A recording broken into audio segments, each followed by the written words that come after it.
Here is Noodler's Zhivago, a green ink. Let's jump straight to the end with my opinion on this ink. The paper I'm using here is a Maruman Mnemosyne Notebook. Generally a very dark green that really puts personality on the page. On an individual paper, there is almost no tone variation, but there can be tone variation as you change papers. But with almost always we will have very nice shading in the writing. Now on non-fountain pen friendly papers, it maintains its great performance almost as well as the premium papers. I like green inks and I like Russian literature. I'm in fact currently reading Dr. Zhivago. So the enjoyment I think went up, though I have no doubt that I would have enjoyed this ink just as much without the book. All of the writing samples are done with a Retro 51 P51 with a fine nib, a Retro 51 Corsair with a medium nib, a Retro 51 Lincoln with a 1.1 stub. The pen for today is a Pilot Custom 912. Now that we know my opinion on this ink, let's see how I got there with the first writing sample done on Clairfontaine. Looking at the extra fine nib, we get a nice darker green with no feathering and no spread. It does have some shading. We can see that the beginning of the writing where the pen sat for a few days before I used it on grandfather is quite a bit darker. But now if we come off of that to the second line with themselves began to wonder, we see a lot of lighter and darker tones and the shifting back and forth, especially with themselves, that starts a little lighter on the T, gets very dark on the H, lightens up on the EMSE. Through all of it, it works its way a bit lighter. Then the L becomes much darker again, lightening on the V, very dark on the ES again. Looking at the medium nib, once again, it's much darker at the very beginning because the pen sat for a few days before I used it.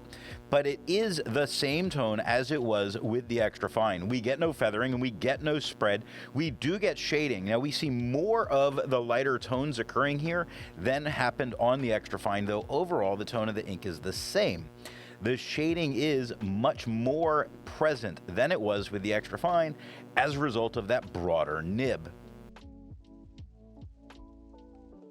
Looking at the stub nib, it is the same tone as the medium. It does not feather and it does not spread. It does shade, I think, a little bit more frequently, but it's definitely more noticeable here than it was with the medium. It certainly is a great ink to look at in the tone shifts that are going on.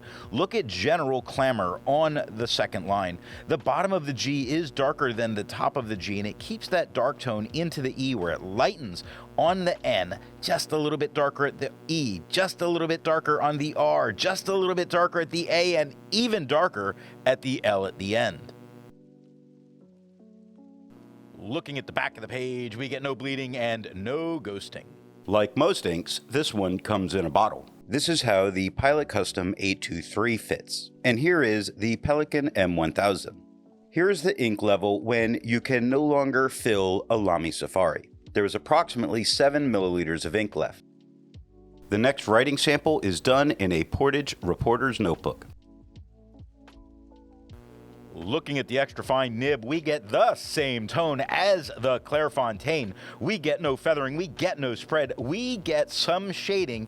It's there, it's lighter in its amount of shading than it was on the Clairfontaine, but it is definitely there. Take a look at Up to Him on the second line, where the U is lighter than the P.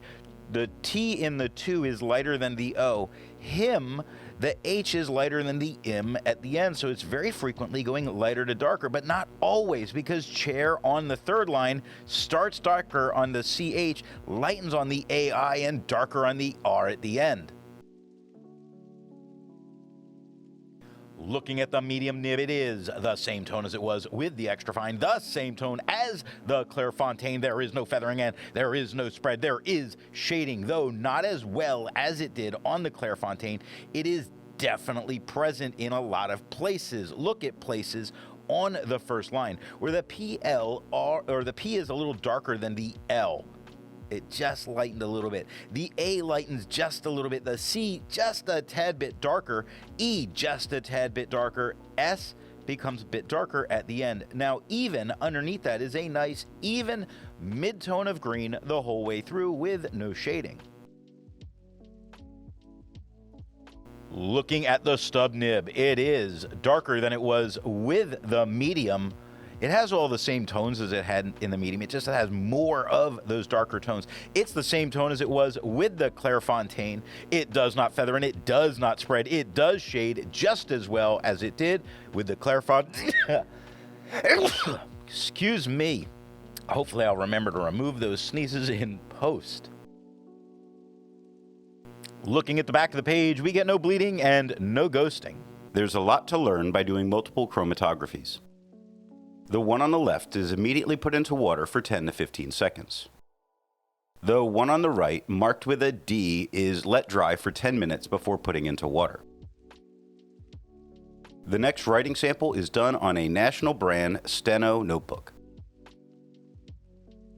Looking at the extra fine nib, it is a brighter green than we had on the Clairfontaine as a result of the tone of this paper, but I think the green that we're getting is very nice. It has no feathering and it has no spread. It has almost nothing for shading, though we can find some shading when we look, for instance, at Bustled on the second line compared to Dwarves on the third. Bustle is a bit darker, and even within Bustle, the B is lighter than the USTL, but the E lightens up just a little bit. Afterward, also on the second line, starts lighter on the A, works its way darker on the F, a bit darker on the TE, but it's the RAW.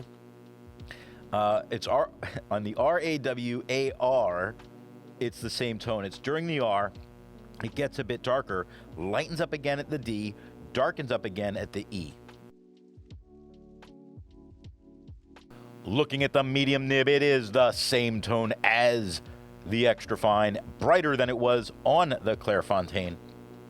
We get no feathering and we get no spread. We do get shading, not as standout as it was on the Clairfontaine, a result of what this paper is doing, but it does have some shading with some enthusiasm, like enthusiasm on the first line, where the EN is lighter than the THU. The S lightens up a little bit. That I, very dark, little lighter into the A, lighter into the SM at the end. Looking at the stub nib, it is the same tone as the medium, brighter than it was on the Clairfontaine. It does not feather and it does not shade. Thorin would be happy to see that this is shading looking at Thorin on the second line, where the THO are darker than the RI, and it's during the N and at the dot of the I where it's quite a bit darker. Looking at the back of the page, no bleeding, no ghosting, easily writing back here. Resistance tests are done to see how this ink can be expected to perform on the page, and more importantly, how hard it may be to clean from your pen. The smear is allowed to dry for 3 days before testing it. The highlighter is on the top left, pen flush is on the top right, 1/3 bleach solution is on the bottom left, and water is on the bottom right. The next writing sample is done in a Rhodia notebook. Looking at the extra fine nib, it is the same tone as the Clairfontaine. It does not feather and it does not spread. It does have some shading, though the shading is not standing out as well as it did on the Clairfontaine. This is because of the vertical lines, I think, maybe.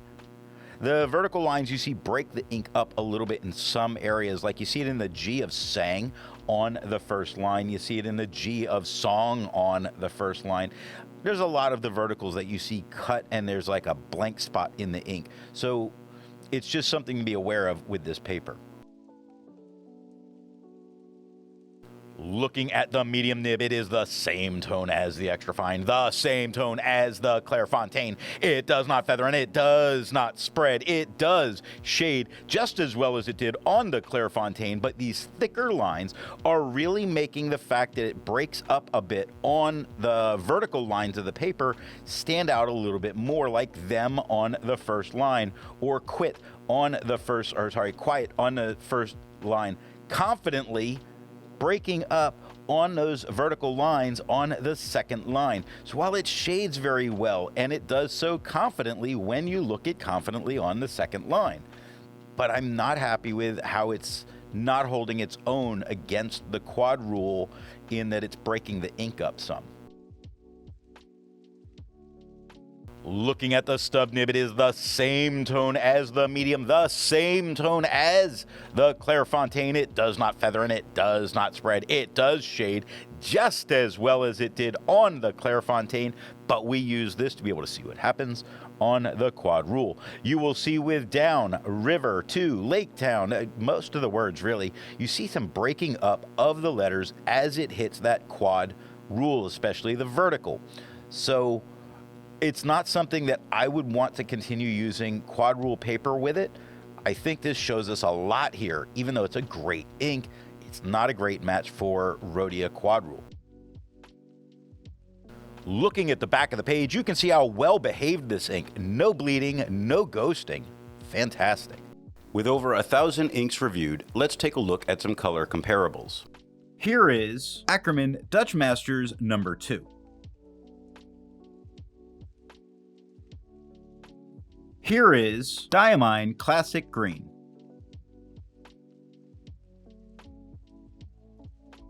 Here is Diplomat Moss Green.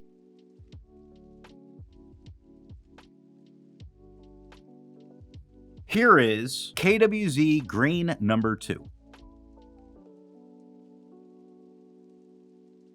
The next writing sample is done in a composition lab notebook.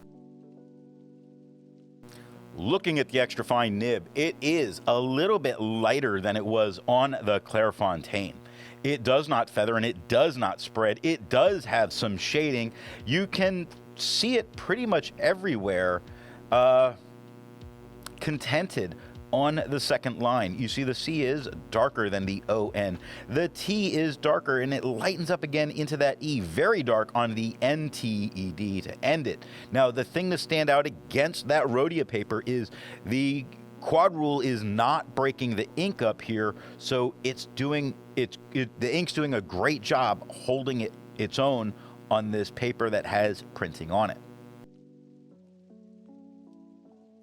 Looking at the medium nib, it is the same tone as the extra fine, a little bit lighter than it was on the Clairfontaine. There is no feathering and there is no spread. There is shading going on. There is no breakup because of the quad ruling. The ink is performing fantastic, really standing out against this page, really showing some vibrancy on this, and I would give the student some bonus points for using this with a medium nib on this paper.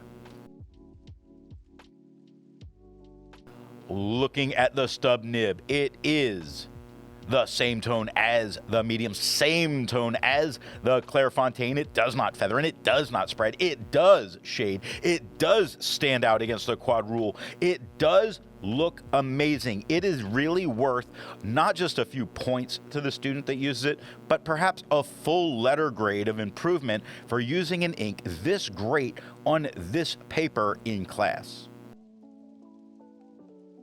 Looking at the back of the page, you can see that you can easily continue your note-taking back here as there's no bleeding and no ghosting. While it's nice to see ink in the same color family, I prefer to see ink to complement the color on the page. Here is Califolio Orange.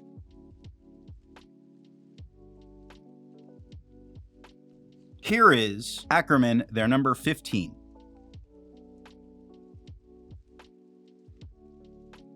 Here is Noodler's X-Feather.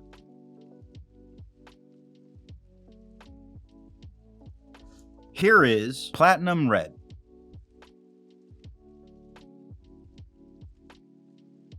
The last writing sample is done on 20-pound copy paper. Looking at the extra fine nib, it is just a bit lighter than it was on the Clairfontaine. It does have some very minor feathering. It does spread not all the way up to a medium. Neither the feather or the spread are bad. In fact, I think it has more spread than it has in feather. The feathers are tiny, barely noticeable, and only somebody who's a really prissy person about their ink and paper combination probably pointing at myself, would even really notice it. Now, there's not much for shading, though you can see some of it, like with the K of drank on the second line, but I'm not worried about that here. What I'm much more interested in is how well does it do just for the writing itself, and it's doing fantastic.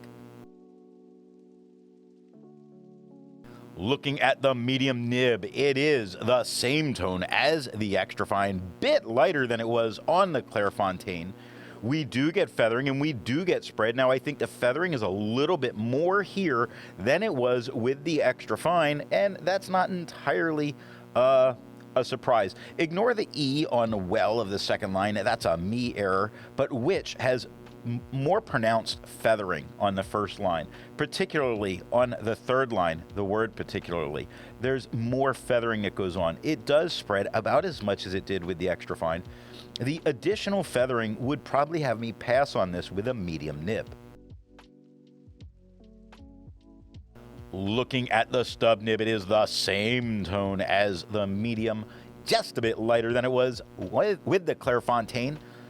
It has feathering that in one or two spots is bad, like the on the second line. Really bad feathering going on right there. On the majority, the feathering, I think, is in better control than it was with the medium. There is a little bit of spread that's going on, but the spread sort of gets masked by this being a stub nib because there's intentional thicker areas than others, so maybe the spread doesn't matter so much. As far as shading, there's a couple of darker areas, but it's not the standout thing. I do think you could use this well when it came to using a stub nib on this paper. 2 out of 3 ain't bad. Looking at the back of the page, you see the ink does get quite deep into the paper, not unexpected. Nothing bled through touching the page underneath, though you can see that you couldn't take notes back here. So what nib and pen do I think are going to give the best writing experience with this ink? The paper I'm using here is yellow Rhodia paper.